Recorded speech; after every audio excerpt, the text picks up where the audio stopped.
as it turns out, nothing spells America like a very open, in your face grift. I say this all the time. I don't want us ever to abandon our ability to be outraged. Yeah. And this story, Andy, of Donald Trump now openly accepting a $400 million luxury plane from Qatar, what they were referring to as a quote, palace in the sky for Donald Trump to use this 747 luxury plane as the new Air Force One coming from a foreign country that is one of the major funders of, wait for it, Hamas, a terrorist organization that MAGA and both Democrats have talked about being dangerous, being this terror organization. We know where the money comes from. Also, Qatar funds Al Jazeera television, right? The network, which the MAGA has said anybody that's associated with Al Jazeera, oh my God, terrorist alert. Somehow, though, Donald Trump goes on Truth Social and says that if he didn't accept this gift from Qatar, wouldn't he just be the biggest idiot? Right? That Democrats who don't accept gifts are quote unquote losers and don't understand what it means to do business. Andy, is it me or is this motherfucker just playing in our faces on a regular basis? Look, Danielle, it would be flat out rude of him to turn Mhm. this down. You're right. I mean, someone offers you their help, or they offer you, if you go to somebody's house and they say, "Would you like a drink?" and you say, "Oh, no, I'm good." That's a little rude. You should accept a drink of water, something like that. So I appreciate that Trump is trying very hard not to be rude here. But look, this is as unconstitutional as it gets. This is as corrupt as it gets. Somebody called it, I can't remember who, comically corrupt. Mm. And I think that's like a really good term here, Mhm. because that's what this is like. This is a cartoon version of corruption, where it's just like, it's so obvious and it's so blatant, and Republicans do not care. And these are the same Republicans who are constantly going after Hunter Biden and the Biden crime family Yes. for accepting money and stuff like that. This is so far beyond, I think, really anything that we've ever seen in the realm of corruption, of this nature, of accepting gifts, of accepting, uh, uh, call it what you want. I mean, call it a bribe. Like, maybe he hasn't done anything yet to make it an official bribe, That's but that's cute. it's a damn bribe.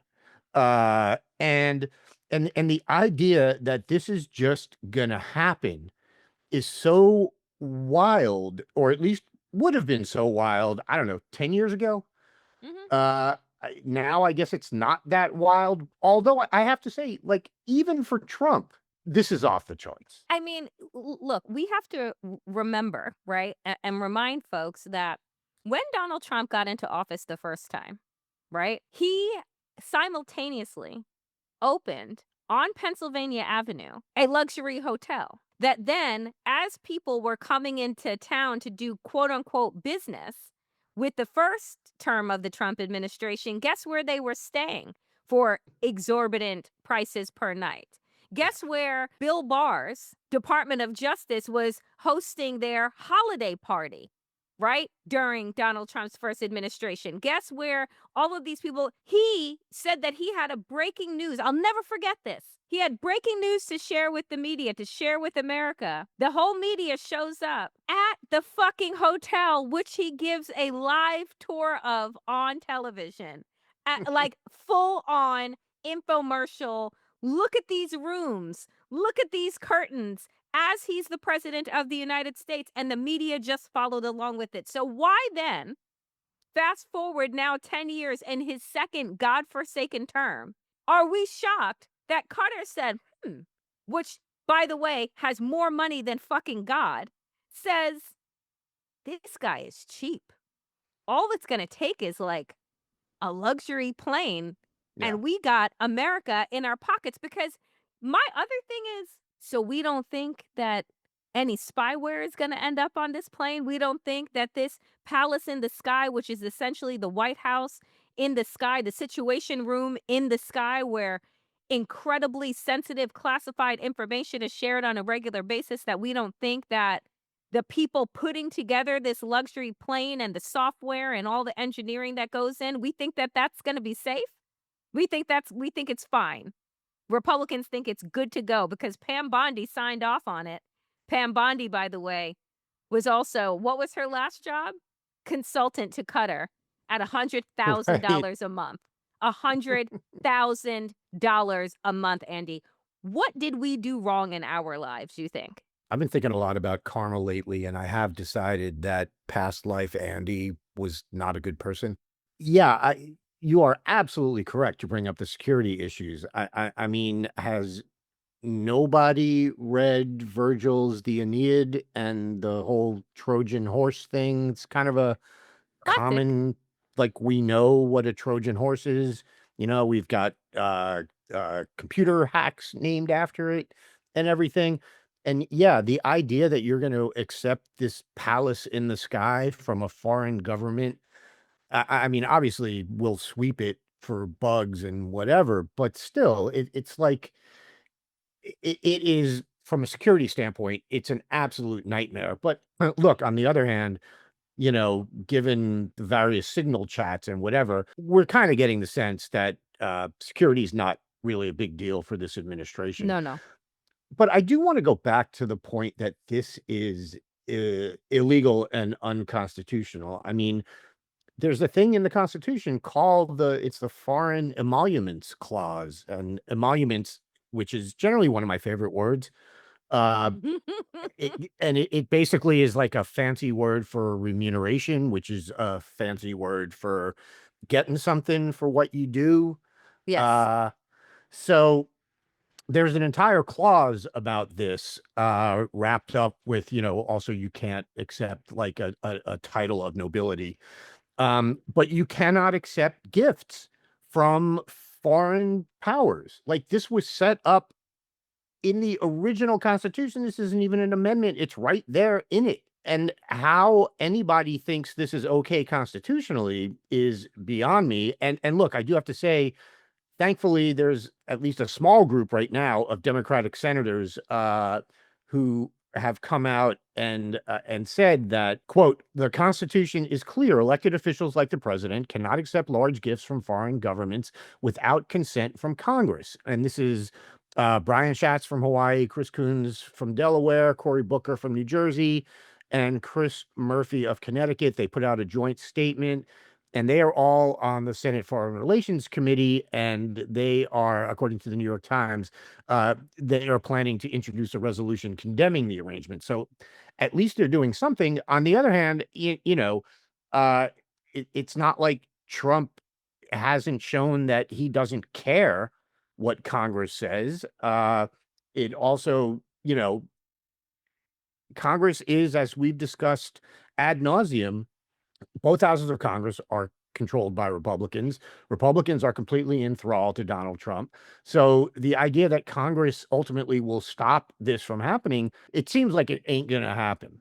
But I do think it's, you know, Democrats have got to speak up. They have got to be strong on this and say, look, this is dangerous. This is unconstitutional. And we can't just sit by and shrug our shoulders and say, we got other things to worry about. So I'm glad they're at least doing something. Yeah, and, at least on the upside, right, like, the luxury palace in the sky, the plane that Qatar is giving to Donald Trump, like, at least that is gonna be, stay in the hands of the US government, like, following his Oh, that's right, it's not. It's not. That's right. It's actually going to then be gifted to Donald Trump's public library, the presidential library, which we know will be empty because that motherfucker doesn't read. Like, what's in there? Like the napkins that he was swallowing in meetings, like regurgitated what is in there? Burnt up pieces of files that Mark Meadows was burning on January 6th. What's in the presidential library of Trump? Right? I think Like, isn't it basically it was like the bathroom at Mar-a-Lago? correct. Right? So it'll be filled with tacky chandeliers, gold toilets, and, all of the gifts. It'll be basically like a pirate ship. That is what will be in the Trump library. It will be like a pirate ship with all of the loot that he stole, that he was gifted from around the world. I just want to remind folks, Jared Kushner walked out of the first administration with $2 billion from Saudi Arabia. $2 billion. Donald Trump says it's a gift, right? Like, it's free of charge what he's getting from Qatar. Understand? Ain't nothing ever free. Yep. Nothing. Everything comes with a price. And Donald Trump says he doesn't care. So Danielle, over the weekend, a little thing happened in New Jersey, and the mayor of Newark, Ras Baraka, was arrested and charged with trespassing outside of an ICE detention center. The government claims that Baraka ignored warnings to leave while he was there. Video says otherwise. Basically, these detention facilities, these ICE detention facilities are subject to oversight. They're subject to congressional oversight. And there was a delegation of Congress people who were there to check out the facility, speak to the detainees, etc. And Mayor Baraka was accompanying them.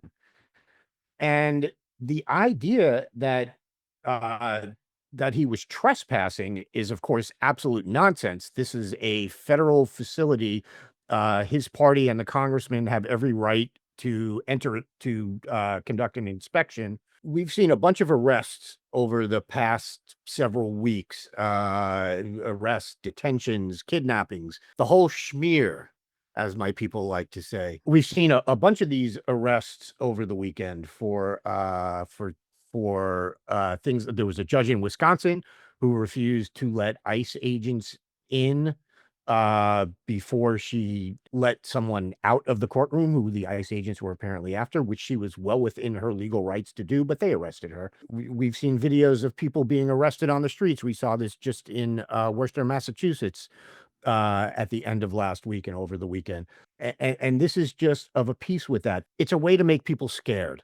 It's Mhm. a way to make people think, well, if they can arrest a mayor, if they can arrest a judge, Mhm. what chance do I have? I better keep my head down Yep. and keep my mouth shut. And this is exactly the response that they want, which is why it's important for it to not be the response they get. Thankfully, Mayor Baraka was released eventually. We are in, like, I feel like we're entering sort of a post-constitutional order where Mhm. it just doesn't matter what the Constitution says. Yeah, and it's so important. All of the things that you just listed off, all of the people that we have watched, whether they be green card holders, whether they be undocumented, whether they be judges, whether they be mayors in highly, political appointments, that no one is safe. And that is the point of autocracy and fascism, is to ensure that we never feel safe, right? That you don't feel stable, that you're willing to snitch on your neighbors and your friends and your colleagues so that you can maintain some modicum of normalcy, right? And that you can protect yourself. But I will remind folks in this moment of what Orger Lord said, which is like, your silence will not protect you. There is no protection inside of a fascistic regime. There is no protection to be had. And the only way that you move forward is together, right? Is understanding that one of the greatest weapons to be utilized against autocracy is community, and the building of shared values and shared trusts that they are trying to decimate. When I saw the arrest over the weekend of the mayor of Newark, a part of me, I want to say, oh my God, I was stunned, right? Because again, I think that it is important for us to maintain our ability to be outraged and to be stunned. Yeah. But this is all part and parcel of the course, right? That you need to pick people off, you need to silence, right, dissent. You need to let people know that they have absolutely no power, right? And that's how you continue to take over. And so this ties into, right, the fact that Donald Trump is blatantly grifting in front of our faces saying, "Who's going to check me?" And he's also picking up, right, officers of our democracy and saying, again, who's going to check me? Whether you're a judge or a mayor or a sitting member of Congress or a governor, I can come for you because I alone am the law. And the Supreme Court gave me the power to do whatever it is that I want. And I just want to say that, in the myriad, the flurry of executive orders that Donald Trump has released over the last, 3+ months now, included in there was an executive order to further militarize America's police. And why do you think that that is happening? Right? And kind of floating under the radar. It is because they are preparing for the final stage of their takeover.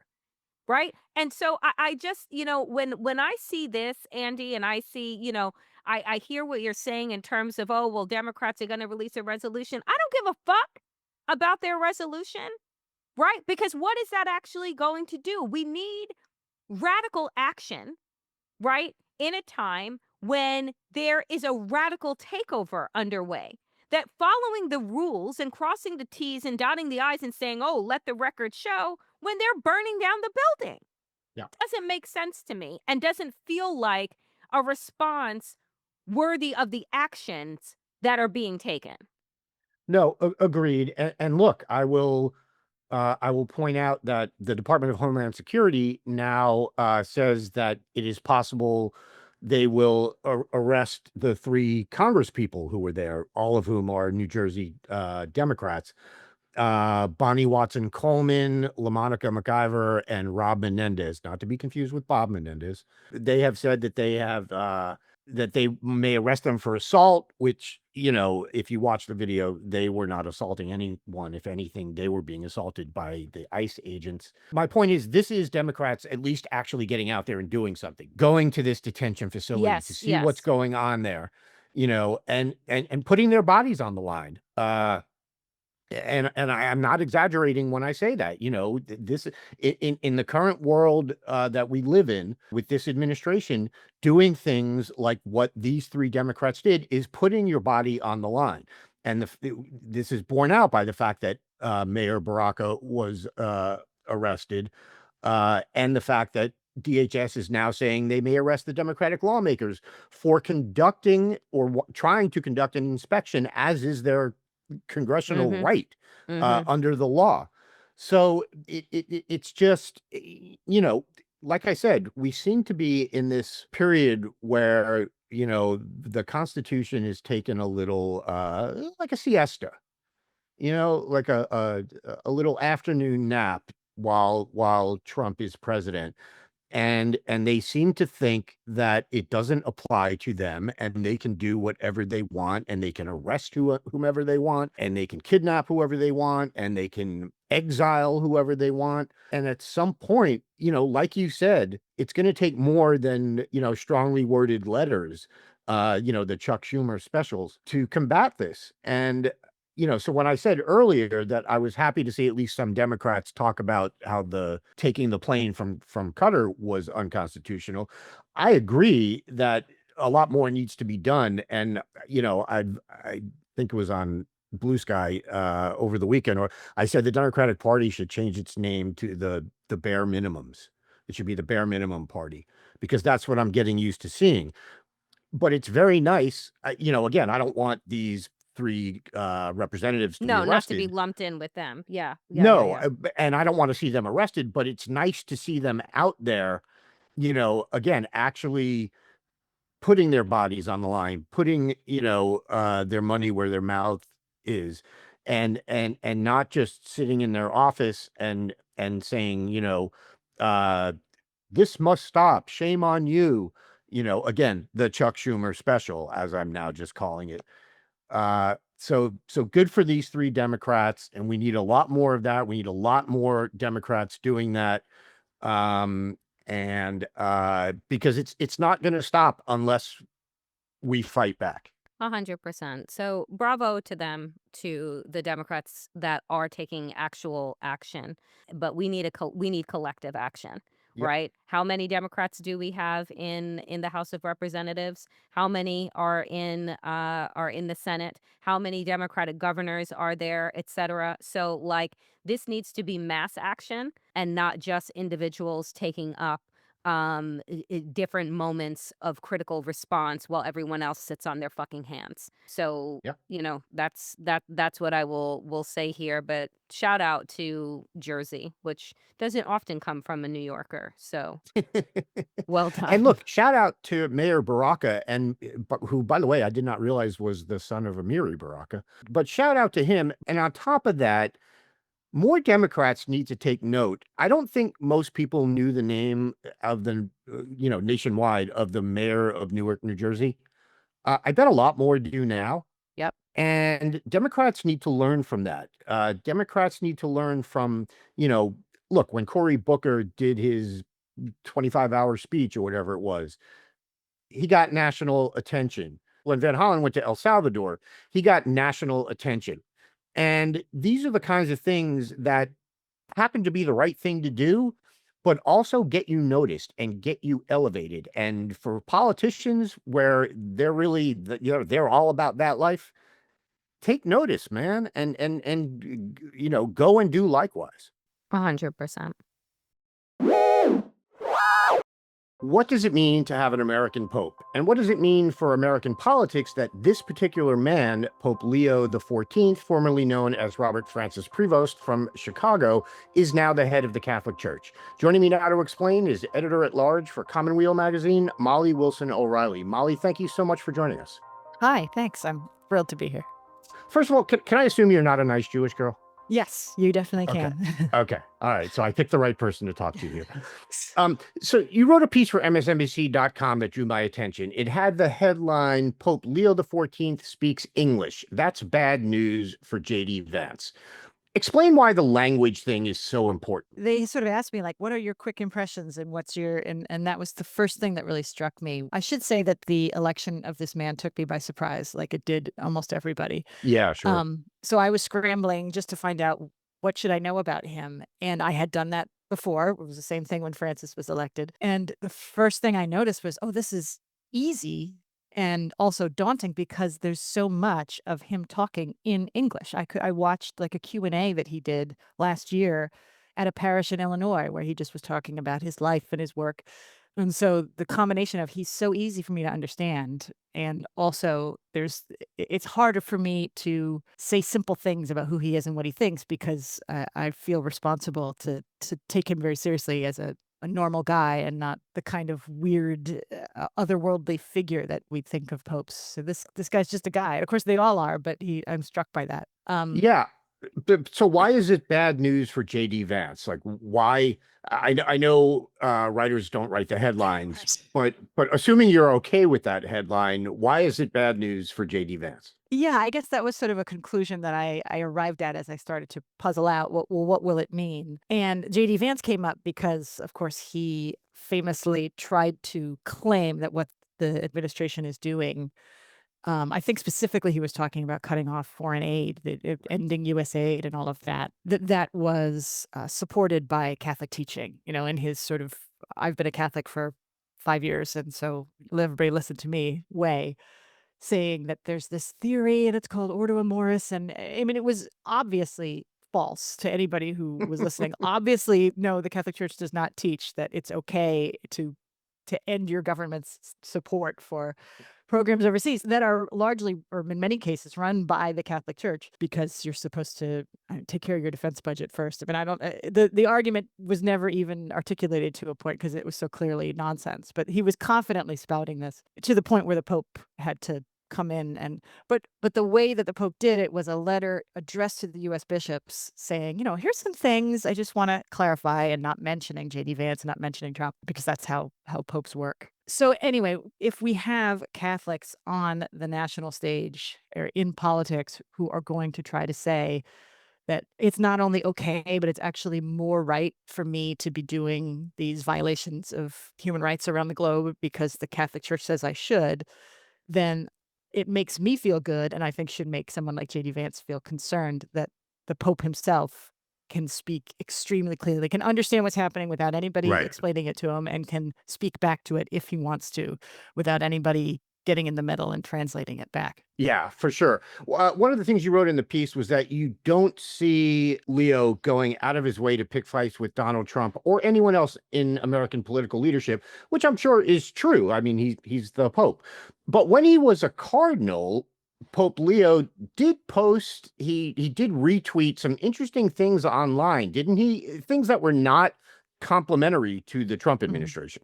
Yes, and that's encouraging to me because we do have he's so Prevost, Cardinal Prevost was, a bishop from America, but not an American bishop, right? He was a bishop in another country. So he didn't ever have to interact with Donald Trump or with the federal politics, national politics. But he did seem to, as a consumer of news, someone who read and shared things very much in the same line as Francis. So he was getting the information that Francis also apparently was getting, and maybe he was even the one who was saying, Holy Father, this weird thing is happening in America. You might want to weigh in on.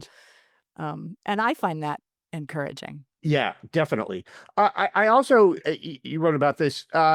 Talk about why his choice of papal name might be significant. Who was the prior Pope Leo, Leo the 13th?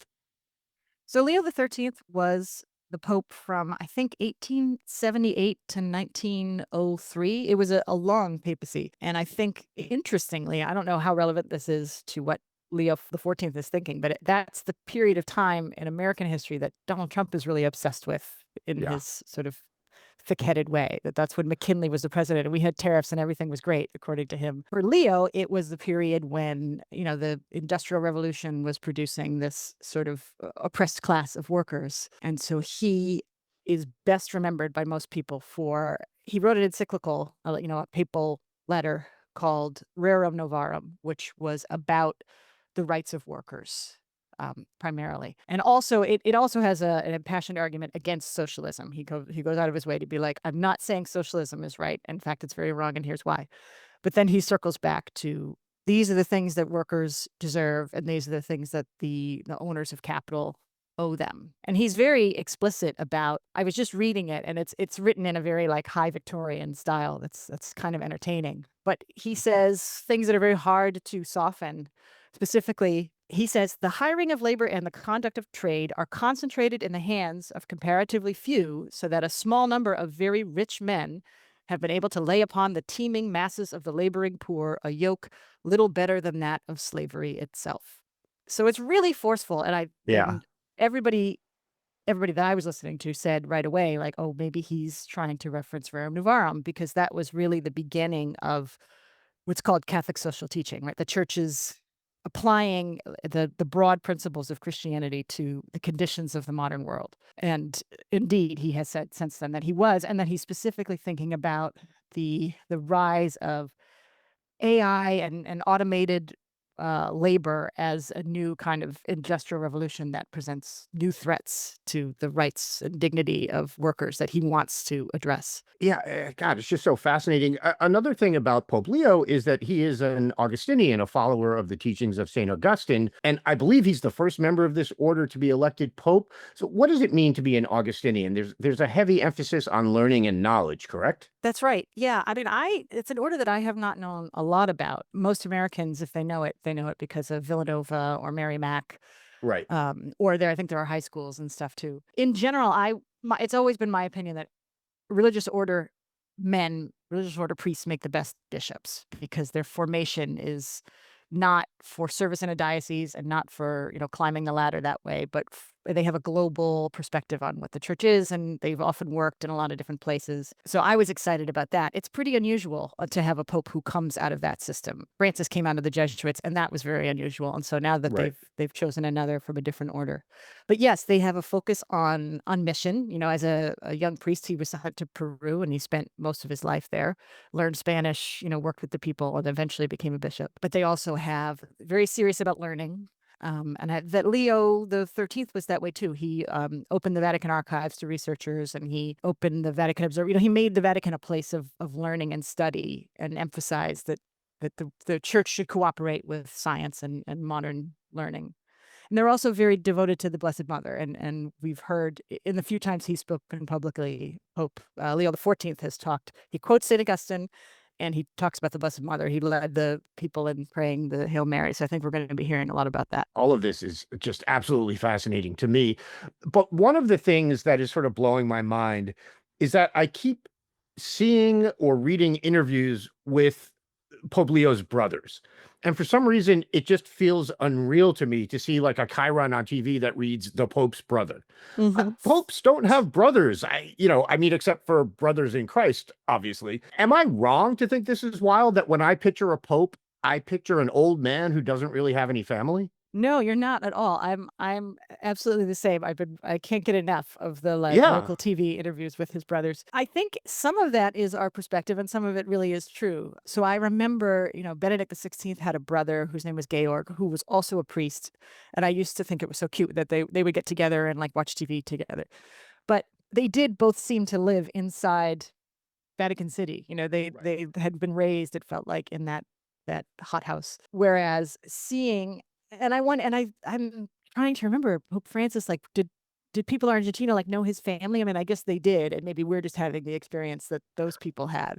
Right. But it is, for me as an American Catholic, to see all of a sudden the kind of context that I grew up in be the background that the Pope grew up in. Like, here's a picture of him with his mom on Easter in front of his church, and like, oh look, Yeah. that church has been closed and now it's just sitting and falling apart. And his brother was a Catholic school principal.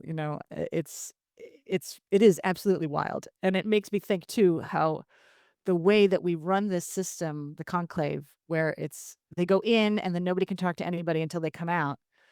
He had no opportunity to call his brothers and be like, hey guys, just heads Right. up. It looks like it maybe is going my way. So they learned it at the same time as the rest of us. And then all of Yeah. a sudden there's 100 news trucks parked in front of their house. So they have no media training, no like opportunity to think about, what does this mean? I'm watching his brother John, the one that's in Chicago, sort of Yeah. work out in real time. Like, oh, they would say, well, when are you going to see him? And he was like, I don't know. I don't know how I should get in touch with him now. And Right. I guess they won't let him come here anymore, and we'll have to go there. Like, he was Yeah. at the same time as all the rest of us. And it just, yeah, it's really struck me because it's made me think about, that could be my family. What would that be like? Yeah. And then over the weekend, we saw stories about the other brother, Lou Prevost, with headlines like, I'm going to read a headline from Mediaite. The Pope's Floridian brother shared a video calling Pelosi a drunk C word and scolding crying libs suffering from TDS, Trump derangement syndrome. Obviously, Lou is not the Pope, so we shouldn't attribute these thoughts to his brother. But do you think Lou is going to get a bit of a talking to about posting stuff like this going forward? Like, does he now have to sort of watch his social media? I mean, probably. Yeah. I mean, it is so funny that the Pope's brothers are like, Facebook boomers, right? And they're just Right. seeing Right. all the stuff that like my parents are. And it's striking to me, especially because we all of a sudden do not have the expectation in American politics that our politicians will be careful about the things they Right. say Yeah. or post or share. I was trying to explain to my kids. I have sons who are in middle school, and they were talking about the NFL draft, and I was trying to explain, like, it's not normal for the president to be posting about who he thinks should be Right. drafted. Like, that's typically presidents are very careful about the things they say about especially stupid pop culture stuff, because they don't want to be seen as intervening or Yeah. interfering. So the Pope certainly has always, just the office is very, very careful. And so even when they want to directly criticize JD Vance, they're not going to say the name JD Vance. It reminds me of like Roger Clinton, like back in the day when it Right. was, we Right. still Or thought, Billy Carter, for those of us who are ancient. yeah, we still thought that like the president needed to be a certain kind of way, and now Yeah. it's the other way around almost. It's like, well, there are some members of the Trump family who aren't a disgrace.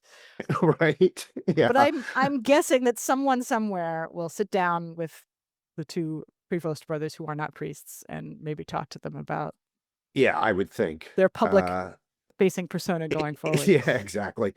So, on a more serious note, is there any sense in which the election of an American pope is sort of maybe a shot across the bow at American evangelicals, who I think it's fair to say have been gaining in power during the Trump era? Or is this a total reach on just some weird thought that I had that is like, no, that's not how it works? I don't know. I think that the Catholic Church as an institution is more concerned about losing the sort of active participation of its membership than it is Uh-huh. about. But on the other hand, I think especially Latino Catholics, I think do tend to drift evangelical in the United States. So I don't know if they're directly concerned about that. I think they do worry in a very broad sense about I think the Cardinals worry in a broad sense about how do we retain our membership? How do we re-energize our membership? That when it comes to evangelism in the 21st century, what that means for Catholicism is encouraging people who are nominally Catholic to be actively Catholic, much more than it means reaching out to people who aren't Catholic and trying to bring them in. Okay, yeah, I was thinking also, but just from a sort of, not to be crass about it, but just from a political standpoint, like from a standpoint of political power. Like I said, I think it's definitely fair to say that evangelicals have found themselves in a very good place with Trump. And so I wonder what you think about the idea that, while when the Cardinals are sequestered in conclave, that does any of this enter their mind? Or again, am I just reaching for things because this is a political podcast, so I want to make everything about politics? I think if the Cardinals are thinking about American politics, I would imagine that they're thinking about it more in the sense that America right now poses a real threat to the rest of the world. But it's definitely true that evangelicals are powerful in politics right now, and also that a lot of prominent political Catholics are in an alliance with that sort of Right. evangelical movement. So I do think, I mean, there are definitely a few American cardinals who I think would be keeping that context in mind in their vote. So to sort of name names, Cardinal Prevost, before he became the Pope, his job was the head of the dicastery of bishops, and that's the office that elevates men to be bishops, that chooses who to send where, and sometimes has to fire them too. And he'd only been doing that for a couple of years, but he had made some major moves in the U.S. And most recently, he moved Cardinal McElroy to Washington, D.C. And that was, people made a lot of hay out of that because he's considered pretty liberal. Mhm. Definitely not a guy who's going to pose in photos with Trump. He's very intelligent, I think, and understands the kind of shrewdness that's necessary to be a faith leader. And when Donald Trump wants to just say that they belong to him and they're on his side. So I think Prevost was probably very involved in saying this is the guy to put in this situation at this moment. And in turn, I think McElroy and a few other of the Americans sitting in that room were thinking about that same thing. I don't know if the rest of the world is as tuned in to Right. the way that Christianity functions in the United States politically. Yeah, that's what I'm always wondering. Like, obviously I'm going to see things through an American lens, and that's, no pun intended, that's a little parochial, I guess, in this case. What do you make of the negative reaction to Pope Leo by a lot of conservatives? We've seen, derisively calling him the woke pope and stuff like that. The conservative doesn't even feel like the right word anymore, but the True. right-wing Catholic Yeah. group. I think the first thing to know about these very vocal right-wing Catholic groups is that, like right-wing political people, they're weird. They're weird. Right. And Right. they have a very weird attitude toward what Catholicism is and looks like and should be. But under, I think, John Paul II and then Benedict XVI, they felt very comfortable that, like, but we're the right kind of Catholic. We're the real kind of Catholic, and we'll always be the favorite child. And then Francis was a real shock to the system for them. And they didn't respond by saying we need to be good Catholics by trying to make peace with this pope. They responded by saying we reject this pope, basically. Right. So I think a lot of them hoped that finally they were going to get somebody who made them feel like they were at the front of the line again, and they didn't get it. But Leo the 14th is not any kind of like a culture warrior. And that's Yeah. what's funny. The way they characterize he slams Trump and he does and it's not at all. He seems very careful and very gentle. And at a certain point, if you're going to choose to be in an adversarial relationship with a pope like this, it's because that's what you want. That's the kind of Catholicism, the kind of experience of religion that you want. Right. So you're saying we're not going to see a bunch of transgender cardinals under Leo's watch? He's not quite that woke. And no, it's such a weird feeling to be on the progressive Catholic side of things and watch conservatives losing their mind as though we were getting everything we want, as though the Yeah. church had Yeah. completely, embraced LGBTQ people and women were Right. priests now. When we're sitting over here saying, like, I wish, like, where is this pope that you keep talking about? Because that's not the guy that I've been seeing, and I don't think we're going to see it in the future either. Yeah. Molly, thank you so much. As I think I said maybe 24 times during this is all so fascinating to me. And I'm so glad I had the opportunity to talk to you about it. Thanks again. Of course, thanks so much. Folks, I am very happy to welcome to As the World Churns, Ahmed Fouad Alkhatib, who is the director of Realign for Palestine and a resident senior fellow at the Atlantic Council. Ahmed, I want to give you the opportunity to talk to us about what a Realign for Palestine is working on right now at a time when it is clear, at least to me, that the crimes that are being committed by Israel are just being shrugged off. Like I don't know what else to say it. I don't know how we, and I talk about this often as human beings, see real time photos and videos coming out of Gaza and just kind of move along with life as it is and just make excuses around politics and if you bring it up and you're not an expert in that area, then you need to understand geopolitics to really understand what's happening. I don't think that that's the case. I think that you have to understand human beings in order to understand what is happening and what we are allowing to happen as a world. So talk to us about Realign for Palestine. Talk to us about what we need to know about what is currently happening right now in Gaza. Certainly. Well, thanks so much for having me. Realign for Palestine is bringing multiple threads of my lived experience, some of the realities on the ground in Gaza, some of the this disconnect I think between the communities in Gaza and those in the diaspora. Realign for Palestine is wanting to hold multiple truths for how to advocate for the just and urgent aspirations of the Palestinian people, such that there's a rejection of violence, an acknowledgement that Hamas is, in fact, a nefarious player and a nefarious contributor to the suffering of the Palestinian people, while also clearly calling out the horrendous atrocities that are taking place in Gaza on a regular basis, of which I unfortunately I've experienced personally with the loss of 33 of my immediate and extended family. I was able to get some of my family members out. My brother, Muhammad, and his wife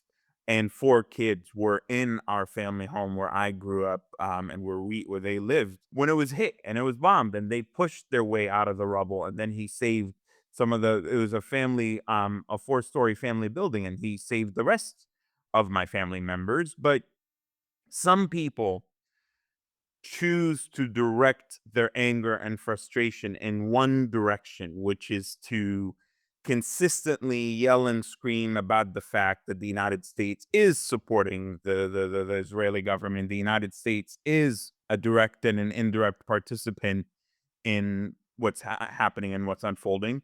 For me personally, and that of many Palestinians on the ground in Gaza and even here, we feel that there is a missing component of this, which is Hamas and calling out the terrible players within our community who have served our people on a silver platter to the most far right and fascistic government in Israel's history. Yeah. First, my deepest condolences to the extreme loss that you have experienced and that your family has experienced during this time. I think that too often, again, we're very much stuck on statistics. We're very much stuck on numbers and not on actual real human cost and the cost of life that is happening, and also to that extent the displacement that is happening. And when we opened up and you're talking about not just what is happening in Gaza prominently right now, but also what is happening throughout the diaspora and what is happening to people, whether they're in the United States or not, that are trying to speak out, that are being held as criminals, that are being labeled as terrorists. And so I wonder, when you were talking about like purposeful realignment, right? And realigning around nonviolence and realigning around,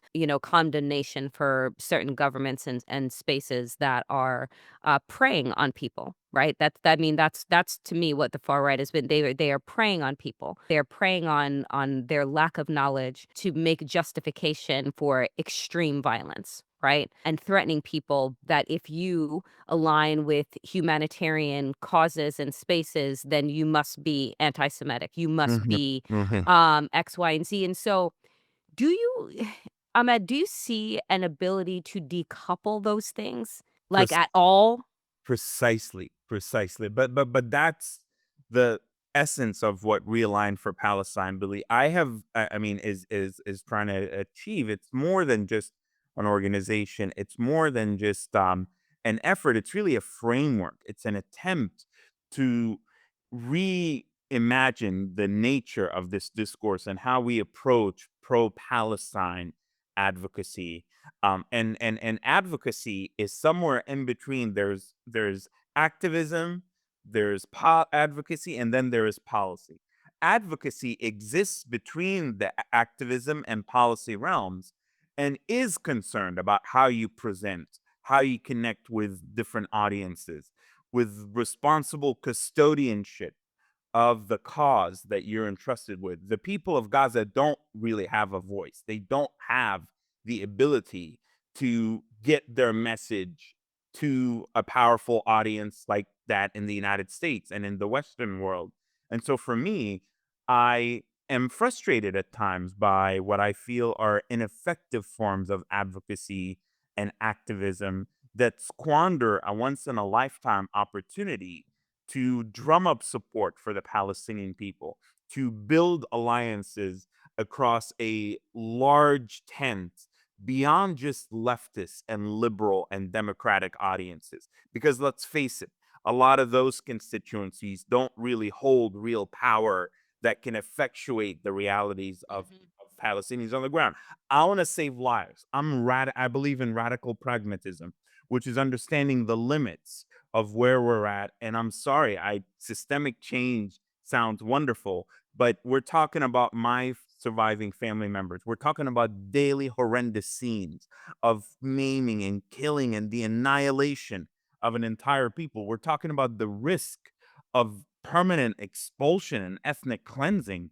And I am desperate to stop that. There's those who believe that there's a long-term struggle for Mhm. Palestinian Mhm. liberation, and Mhm. there might be space for those conversations, but right now the priority is we do have an exclusionary Islamist terrorist organization that is masquerading as a freedom fighting resistance effort, but they are not. Hamas's worst victims in the 1980s were Palestinian women that they were throwing acid in their face so that they dress up modestly, and Palestinian men that they suspected of collaborating with Israelis and arbitrarily executed them. Hamas served our people on a silver platter to an extreme government, knowing that our people don't have resources, our people are defenseless, our people are vulnerable. And I believe strongly that that is entirely irresponsible, criminal. Plus, there's something else that I want to highlight there. What happened on October 7th was truly criminal. Elements of that were entirely vile, inconsistent with Palestinian and Muslim values.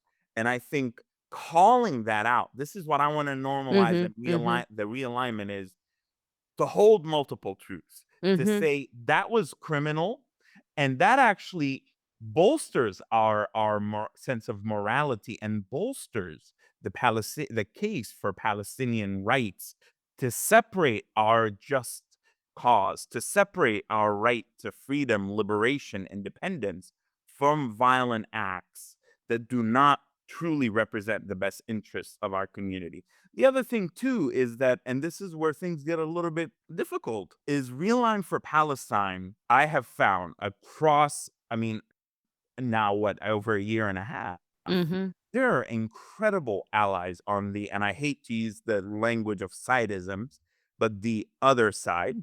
And I'm not just talking about leftists or anti-Zionist Jewish brothers and sisters or Israeli brothers and sisters. I'm talking about even those for whom Israel means something. I mean, to cast the entirety of Israeli society as all being like Netanyahu, all being this, all being baby Yeah. killer, all being, Right. that is not correct. No, And because it so would be to cast the entirety of the United States in the image of Donald Trump, and we know that that isn't correct either, right? So I do think that it is important because what it is that you are talking about and you are fighting for is what I will simply say is nuance, right? precisely, Not every situation is black and white, right? precisely, But we all can understand, and I think what we're missing in this moment is the rallying around universal truths, right? That the starving and the maiming of children, men and women is wrong, right? without a That doubt. should be a universal truth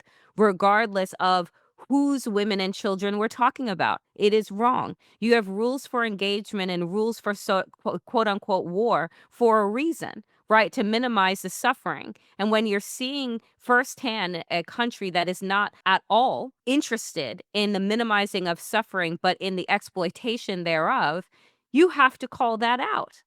Without a doubt. I mean, when you have Israeli ministers openly calling about bombing humanitarian areas, openly talking about pushing for, at first they were like, let's do a great transfer and get rid of all the people in Gaza. Mhm. And then I think their lawyers had a talk with them and said, hey, you can't actually say that publicly.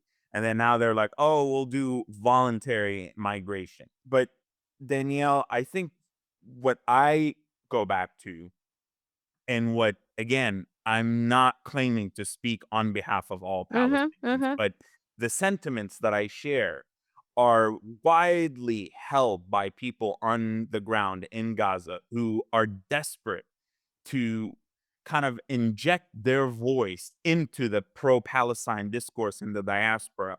And there really are two threads.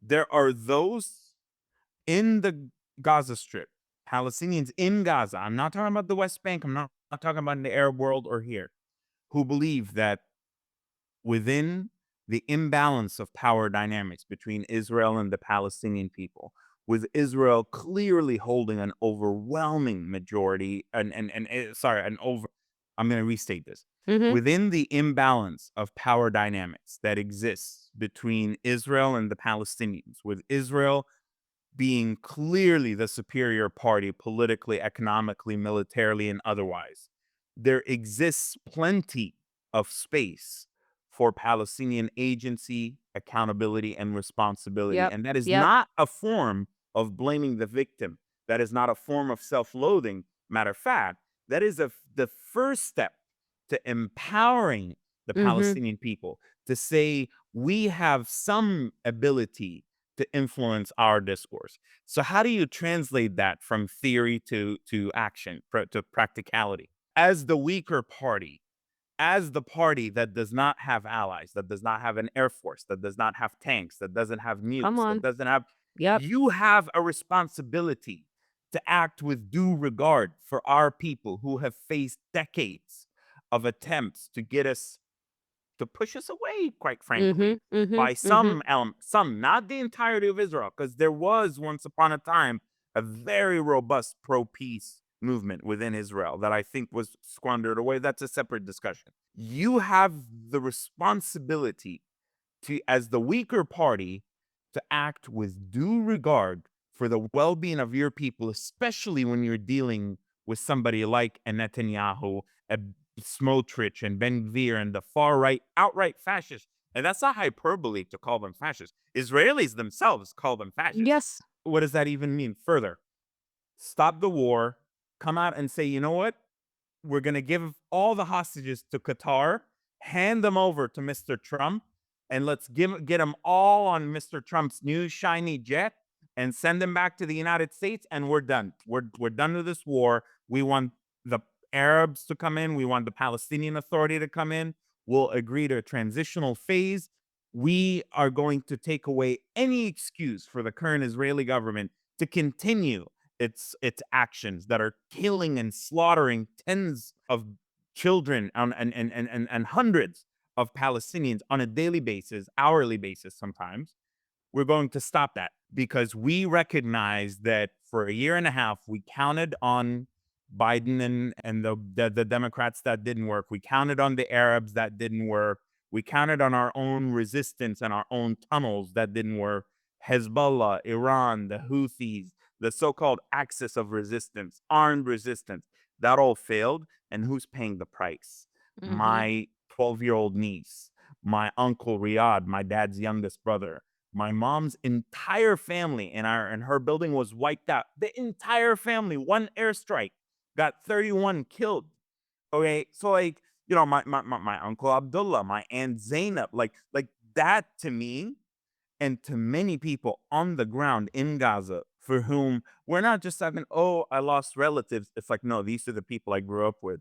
This is my home. And by the way, I grew up in Gaza. I came here as a teenager by myself, and I couldn't go back in part because of Hamas's actions. So that's where the frustration is there's an inability by a lot of the advocacy community to hear when tens of thousands of Palestinians were protesting against Hamas and saying, for God's sake, stop this war, like stop getting us killed. Not a single voice in the Western world was speaking out in support of these people. So that's what Realigned for Palestine is, an attempt to promote radical pragmatism, space for nuance and multiple truths, not to appease anyone, but in pursuit of Palestinian self-interest, in pursuit of Palestinian just and urgent aspirations, the rejection of violence as not just being immoral, but being highly ineffective and being a bait that is used to decimate the Palestinian people.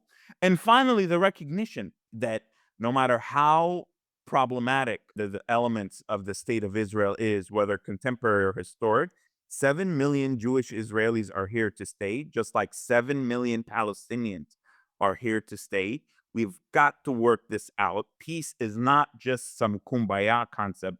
Peace is a courageous evolution that is necessary to stop this carnage from Yeah. Yeah. repeating itself. That's what the essence of Realign for Palestine. And may I please just comment briefly one last time on the point of college activism and the pro-Palestine community in the Western world. I think there's a misunderstanding of my position because I both believe in the necessity of robust pro-Palestine movement, activism and advocacy movement that can, like I said, harness support for the just and urgent Palestinian cause. Yet I have been immensely critical of what I felt were acts of outright sabotage by underinformed, ill-informed activists who don't have skin in the game, who are taking up space, who are talking over Palestinians, and who are, quite frankly, proving the propaganda right by saying we support Hamas, we support the armed resistance narrative. And this is not just a type like an abomination here and there. There are some who believe that Hamas is right, that Hamas has a just cause. And to me, that then enables Right. anti-Palestinians to Yeah. say, oh, this is anti-Semitism, this is pro-Hamas, shut it all down. Shut down the conversation, because I think where we are is a consistent space of talking past one another and there being people who are wildly misinformed, right? That take up a considerable amount of space at a time when those like yourself who experience on the ground, who experience firsthand what is happening and offer perspective and offer ideas and concepts of how we move forward. That to me is what needs to be front and center and move away from theories and into space of like actual direct radical action. So, Ahmed, we will have to leave it there today, but I couldn't thank you enough for making the time for As the World Churns, but more importantly, for the work that you're doing. And please just very quickly tell people if they're interested in learning more about Realign for Palestine, where they can find that information. Well, there's realignforpalestine.org, and that we have socials on Twitter, Facebook, Instagram, and I also have my own socials for some spicy commentary. As you saw, I do not shy away from people call me the in Arabic. There's a word called musharib, because some people think that I am somehow this pro-Israel troll, and then some people think that I am, secretly under pro-Hamas but pretending to be a peace activist. There's no nuance, there's no winning on the internet, but Ahmed Fouad Alkhatib and realignforpalestine.org. You can find it all there. Brilliant. Thank you so much. Appreciate you. Thank you. So, Andy, another week in paradise. How are you kicking us off with your fuck that guy? Well, I want to come with me, if you will, Mm. to the southeastern portion of Louisiana. Last week, the Department of Justice put out a press release announcing it had dismissed a pretty much 50-year-old consent decree that provided for the desegregation of public schools in a place called Plaquemines Parish. It said that it had dismissed this decree because a district court back in 1975 said that the schools had been properly integrated. And they said, but, it still was in the court system. So it was just no big deal to dismiss this consent decree. But as the great Madiba Denny, friend of the pod, over at Balls and Strikes wrote, she said, this is misleading at best, and at worst, it deliberately obscures the history of government-perpetuated racial injustice against school children in Plaquemines Parish. She also says that by dismissing this case, what the DOJ is doing is making it harder for Black families to protect their children from the lingering symptoms of segregation. Quick history. In 1954, we have Brown v. Board of Education, which calls for school desegregation nationwide. But of course, some districts across the country, including Plaquemines Parish in Louisiana, said, no, we're not doing that. The government then sued. 13 years later, in 1967, a federal district court permanently enjoined the Plaquemines Parish Board of Education from continuing to oversee segregated schools. So this is 13 years after Brown v. Board. They were still at it. Then they appealed. That took until 1969 for the Court of Appeals, the Fifth Circuit, to affirm the original desegregation order. So all of this is happening. And finally, in 1975, the district court says, okay, the board has managed to eliminate the effects of past discrimination. Although, as Madiba Denny points out, it noted the board's great resistance to doing so. And so the court said this case is administratively closed, but said the board has to keep filing annual reports on students, on demographics, the steps taken to make the physical facilities at the schools equal to those of the formerly white schools, etc. Okay, so now we come to present day. The DOJ says case closed, dismisses this consent decree against Plaquemines Parish, which, as Madiba points out, we have seen many cases where once these orders were lifted, what happens is it leads to resegregation because these districts know the federal government is no longer keeping an eye on them. To go even further, one of the reasons that this case may have been dismissed now by the Justice Department is to prevent anyone from taking action against that school district that may already be in the works. Last year, the NAACP Legal Defense and Education Fund used a desegregation order in a different school district in Louisiana to go after environmental safety issues. If that may be a harbinger of the future, and Plaquemines Parish may be trying to avoid that, given that studies have shown that the levels of lead in the water in the 94% black high school in that district are alarmingly high. And so they may be trying to avoid having it become not just an environmental thing, but also a racial thing, a thing having to do with desegregation, that they are not providing the same levels of safety to the majority black high schools that they are to the majority white high schools in that district. So all of this is to say that it is very clear that the Justice Department, in dropping this case, does not have the interests of anyone in mind except for those of the racist white people in Plaquemines Parish, Louisiana, and that they would be more than happy, probably, to see resegregation.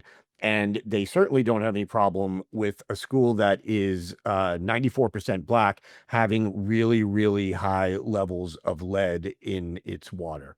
So for all those reasons, fuck Plaquemines Parish Board and fuck the Department of Justice. You know, I sit here and I listen to all of this and I think to myself, you know what could have avoided all of this? What? If white people had just decided to build this country their own fucking selves. Like, in all honesty, it's the only thing. It was the only thing that was going through my mind this entire time. Uh-huh. Uh-huh. Is thinking to myself, you know how you could have avoided all of this if fucking white people weren't so lazy. Like, and built your own goddamn country instead of going to the continent of Africa, instead of going to the west coast of Africa to kidnap, steal, torture black Africans, bring them to this country who would then have the audacity to want to lay claim to the country they toiled for free. It could have all have been avoided since white Americans are just so fucking great. Like, build your own monuments, build your own White House, build your own roads. Then guess what? No one would have been here except for indigenous people who you would have massacred and killed. And then, and then the Europeans. Like, that would have been it. So That's a I lot just, of work, though, Daniel. but they're so great, Andy. So, like, anyway, fuck those guys. That's my whole, all of this could have Yeah. been avoided. Yeah. Just saying. Yeah. Anyway, All right, Danielle, close us out. Who is your fuck that guy? well, staying on racism, Oh, good. just to keep that as the focus and theme of this beginning of the week's fuck that guy. So, you know how Donald Trump gets into office and he has decided to limit the amount of people, or I'm sorry, just absolutely stop people from actual countries that are war torn, that are experiencing famine, genocide, any types of oppression, particularly doesn't want refugees from any countries that are predominantly black or predominantly brown. But as a way to re-whiten America. And why do I say re-whiten? Because as projections have told us that by the year, between 2030 and 2050, this country is on track to be predominantly people of color. And while some have hailed that acknowledgement as progress, et cetera, MAGA, right, and white nationalists who run MAGA and run this country have seen it as a opportunity to halt any type of continued demographic shifts that are happening in this country. They didn't like that Cheerios commercial from years ago that showed the interracial family. They don't like the fact that there are more white grandparents that have mixed race and mixed ethnicity grandchildren than ever before, right? And so how do you stop that? Well, as Donald Trump had said in his first term, why can't we get nice people to come in from, let's say, Norway and Finland? And what do those people have in common? Well, they're largely white. But, they don't want to leave their free healthcare and their, upstanding education systems and, maternal leave and all of these things. So Donald Trump puts out a plea to who? Ah, South Afrikaners, white South Afrikaners, the ones that have been wronged. Oh, I'm sorry. Strike that, reverse it. The ones that benefited from apartheid South Africa, who are still 70% of the landowners in post apartheid South Africa. Donald Trump wants to bring imported white tears into America because the MAGA domestic ones aren't good enough, and has provided refugee status to those South Afrikaners that have it so fucking hard in South Africa, and now they have just touched down at Washington Dulles Airport, where they can be integrated into our society. All because what?